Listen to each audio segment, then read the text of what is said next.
Eis que sobre vós enviou a promessa do meu Pai, ficai porém na cidade de Jerusalém, até que do alto sejais revestidos de poder. Vocês vão ser revestidos de poder. Essa palavra é bonita, porque lá do grego dinamis é exatamente isso, força, explosão, poder.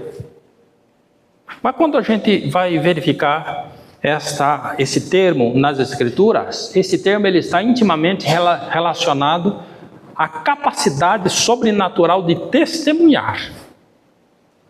Uma capacidade de testemunhar. Se você pega a história da igreja, você vai chegar num período onde muitos cristãos foram pendurados em postes com um combustível, um pinche, um óleo, e eles atearam fogo e muitos deles morreram dessa maneira. Outros tantos morreram em fogueira, outros tantos foram decapitados, outros tantos foram também crucificados, outros tantos foram esfolados, outros tantos foram fritados em caldeirão de azeite, mortes terríveis. Outros tantos morreram em arenas, comidos por leões.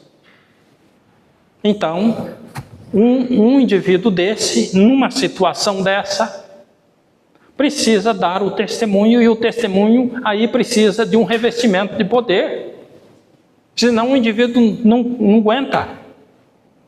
O Espírito Santo é este que vem para nos capacitar a dar um testemunho, ou numa situação extrema desta, ou numa situação dessa que nós vivemos nessa vida, que muitas vezes nós estamos sujeitos a chacotas, muitas vezes sujeitos a sofrimentos, muitas vezes sujeitos a humilhação, muitas vezes sujeitos a perigos. Não é o caso aqui do Brasil, mas alguns de nossos irmãos em países, principalmente países aí mais do Oriente Médio, sofrem uma perseguição atroz, porque se eles pegarem, eles matam. Se encontrar uma Bíblia, mata. A Coreia do Norte mesmo, existe relato, se eles encontrarem uma Bíblia na casa, eles mandam matar a família toda.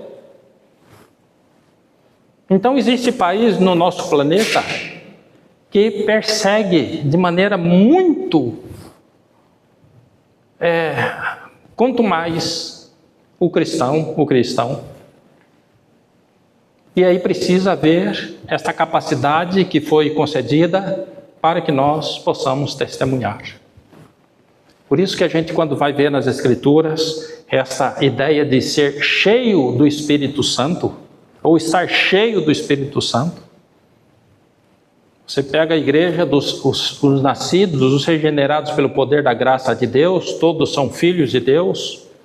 Obviamente nem todo mundo que está dentro da igreja nasceu de novo, mas os que nasceram de novo são filhos de Deus. E você pega esses que são filhos de Deus, e se tivesse aqui um aparelho para medir o grau de espiritualidade ou o grau de comunhão, a gente ia chegar num aparelho e ele ia dizer: esse aqui está com 20% de comunhão.